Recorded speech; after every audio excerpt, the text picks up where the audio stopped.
క్రీస్తునందు ప్రియులైన సహోదరి సహోదరులకు ప్రభువైన యేసుక్రీస్తు వారి దివ్యనామంలో శుభాలు. నూతన జీవిత అనుదిన దైవ ధ్యానంలో రక్షణ సత్యము. రక్షణ అనే ఉచిత బహుమతి అందరికీ అందుబాటులో ఉంది. ఇది యేసు ద్వారా మాత్రమే వస్తుంది.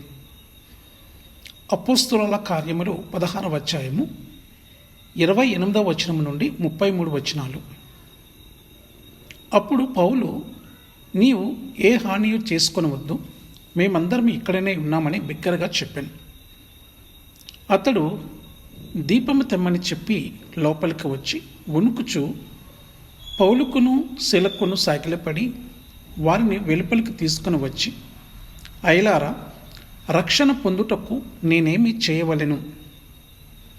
అందుకు వారు, ప్రభువైన యేసునందు విశ్వాసం ఉంచుము, అప్పుడు నీవును నీ ఇంటి వారును రక్షణ పొందుదురని చెప్పి అతనికిని అతని ఇంటనున్న వారికందరికీ దేవుని వాక్యము బోధించిరి.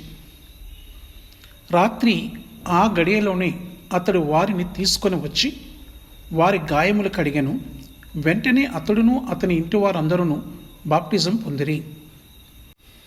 యేసుపై విశ్వాసము నిజంగా రక్షణ పొందే ఏకైక మార్గమా అని మీరు ఎప్పుడైనా ఆలోచించారా?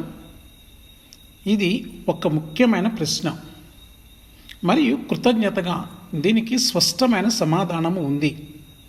నిజమేమిటంటే, యేసుక్రీస్తు అందించే రక్షణను అంగీకరించడానికి లేదా తిరస్కరించడానికి మనము ఎంచుకోగలిగేలా దేవుడే మనకు స్వేచ్ఛా సంకల్పం ఇచ్చాడు. అందరూ రక్షింపబడాలని ఆయన కోరుకున్నప్పటికీ ప్రభువు మనల్ని నమ్మమని ఎప్పుడూ బలవంతం చేయడు. లేఖనము మనకి ఇలా చెప్తుంది, దేవుడు తన కుమారుడిని లోకానికి తీర్పు తీర్చడానికి లోకములోకి పంపలేదు, కానీ లోకము ఆయన ద్వారా రక్షింపబడడానికే. ఆయన యందు విశ్వాసముంచు వానికి తీర్పు తీర్చబడదు.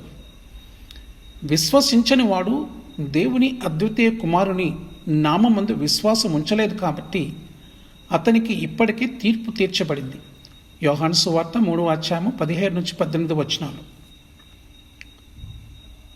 కుమారుని నమ్ము ప్రతి వాడును రక్షింపబడునని 16వ వచనము స్పష్టంగా చెప్తుంది. దీని అర్థము, యేసుని మీ వ్యక్తిగత రక్షకునిగా ఉండమని అడగడం ద్వారా మీరు మీ రక్షణను నిశ్చయించుకోవచ్చు.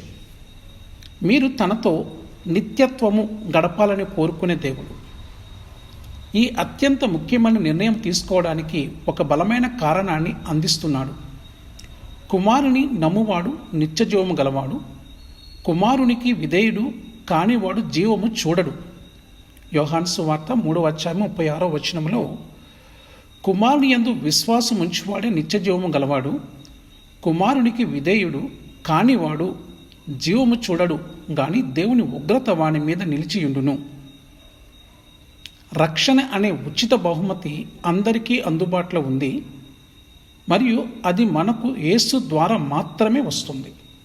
యోహాను సువార్త 14వ అధ్యాయం 6వ వచనంలో యేసు అతనితో, నేనే మార్గమును సత్యమును జీవమును, నా ద్వారానే తప్ప ఎవడును తండ్రి యొద్దకు రాడు అని అన్నాడు. ఇప్పుడే ఆయన్ని స్వీకరించండి. నిత్యత్వంలో మీకు ఏమి ఎదురు చూస్తుందో మీరు ఎప్పటికీ ఆశ్చర్యపోనవసరము లేదు. ఆమెన్. దేవుడు మిమ్మును దీవించునుగాక. ఆమెన్.